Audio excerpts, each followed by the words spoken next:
Assalamu alaikum dear students, hope you are all fine. In the previous lecture we discussed the various concepts related to the organization of data. जैसे आपने कल देखा frequency क्या होती है, frequency distribution क्या होता है, क्लास क्या होता है, ठीक है ना. Let's today discuss the frequency distribution and its types. Frequency distribution का जहाँ तक ताल्लुक है इस पर हमने थोड़ी सी नज़र कल भी डाली. Now let us again have some discussion on it. देखिए फ्रीक्वेंसी डिस्ट्रीब्यूशन का जहाँ तक ताल्लुक है, it is that series in which items cannot be exactly measured. Frequency distribution वो सीरीज होती है जिसमें हम आइटम्स को एग्जैक्टली मेजर नहीं कर सकते. क्यों? Here the items assume a range of values and are placed within the range or limits. In other words, frequency distribution में डाटा को क्लासिफाई करते हैं हम into different classes with a range. The range is called the class interval. जैसे कल मैंने आपसे कहा क्लास इंटरवल क्या होता है.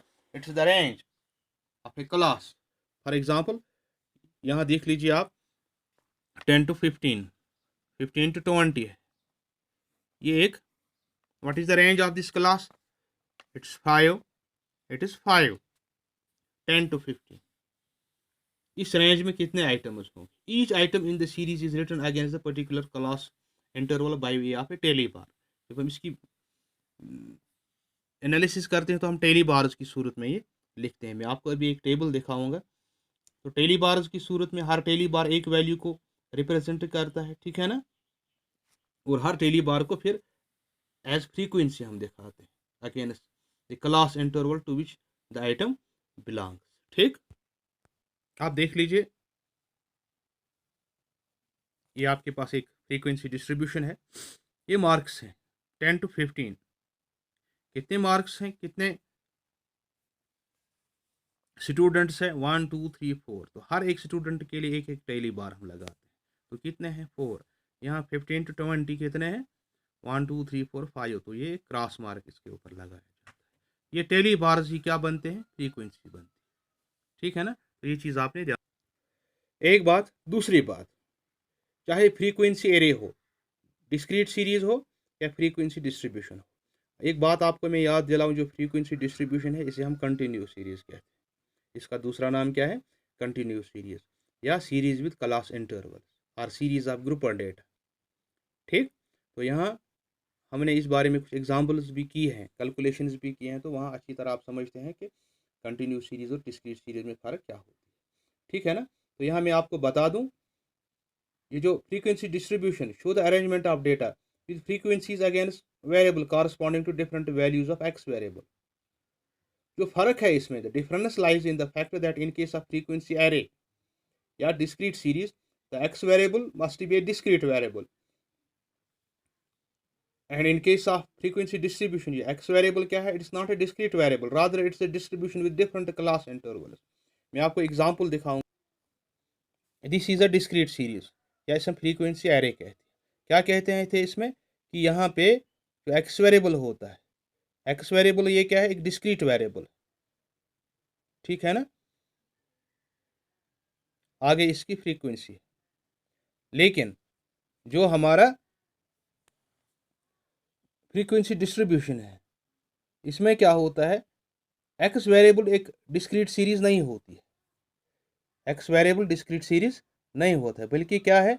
ये एक डिस्ट्रीब्यूशन होता है विद डिफरेंट क्लास इंटरवल. जैसे यहाँ आपने देखा, यहाँ क्लास इंटरवल है, इंटरवल है, इंटरवल है. ठीक है ना. और आगे हर एक की फ्रीक्वेंसी दी गई है. लेकिन डिस्क्रीट सीरीज में ऐसा नहीं होता. आप दोनों देख लीजिए अच्छी तरह से. ये हमारा फ्रीक्वेंसी एरे है, इसे हम डिस्क्रीट सीरीज कहते हैं, इसे हम कंटिन्यूस सीरीज कहते हैं.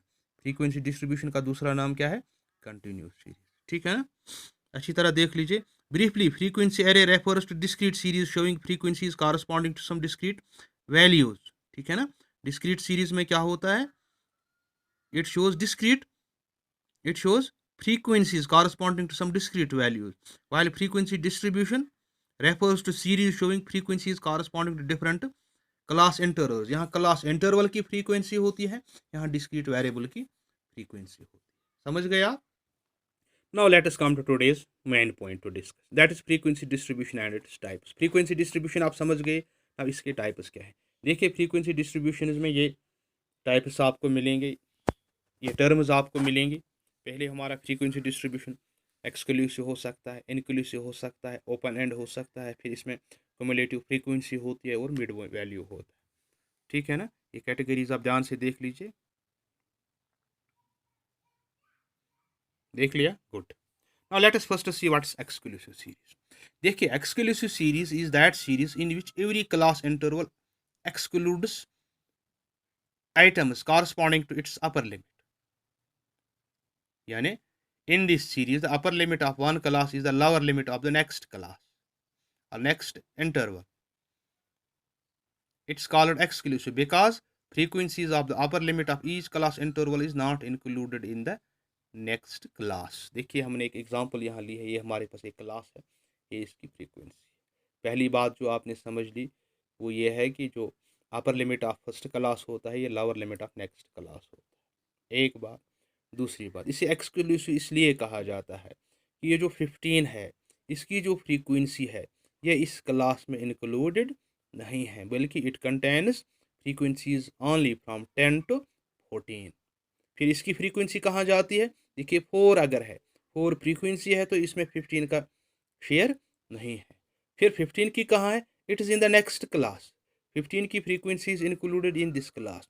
जो 5 है it represents the frequencies of items from 15 to 19. फिर 20 कहाँ जाता है, in the next class. In a way there is overlapping. इसमें एक किस्म की ओवरलैपिंग ऑफ आइटम. समझ गए. इस टेबल से आपको क्लियर होता है कि जो upper limit of class interval है ये रिपीट होता है नेक्स्ट क्लास में. नेक्स्ट क्लास दूसरे नेक्स्ट में रिपीट करता है. समझ गए. फिर दूसरा होता है एक्सक्लूसिव. एक्सक्लूसिव की एक एग्जांपल ये,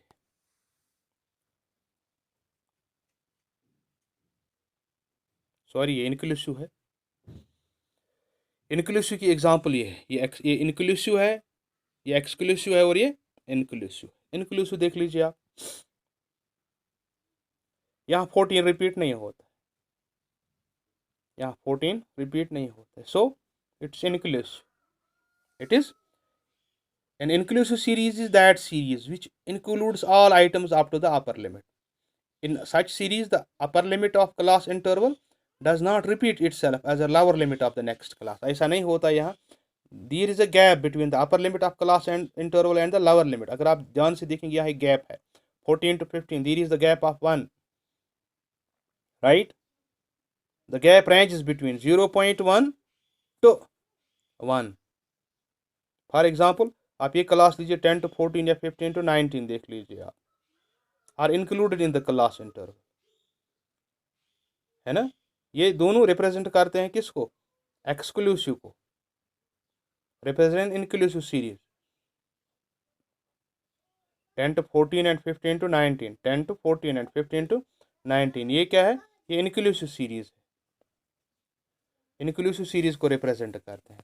All items ranging between 10 to 14 are included in this class. That is 4 is included. 14 is included in the class. It does not repeat itself. तो इस तरह से हम कह सकते हैं वो जो ओवरलैपिंग होती है, यहाँ वो ओवरलैपिंग नहीं है. लाइक हेयर 15 यहाँ भी था यहाँ भी था, लेकिन यहाँ ऐसा नहीं है. ठीक है ना. In short, while in exclusive series there is no overlapping of class limits. Upper limit of one class interval being the lower limit of the next class. जैसे आपने यहाँ देखा, लेकिन यहाँ ऐसा नहीं है. तो ऐसी सूरत में क्या हम करते हैं, हमें इस एक्सक्लूसिव सीरीज को इंक्लूसिव में फिर कन्वर्ट करना पड़ता है. Conversion of inclusive series into exclusive. Inclusive को हमने एक्सक्लूसिव में कन्वर्ट करना पड़ता है. कैसे करते हैं we will discuss in the next lecture. तब तक के लिए go through these various terms which we discuss today and in the previous lecture, ताकि आपको आगे आने वाली टर्म्स अंडरस्टैंड करने में आसानी हो. अगर कहीं पे कोई प्रॉब्लम आती है, contact me. I am at your disposal. Thank you very much. Have a nice day.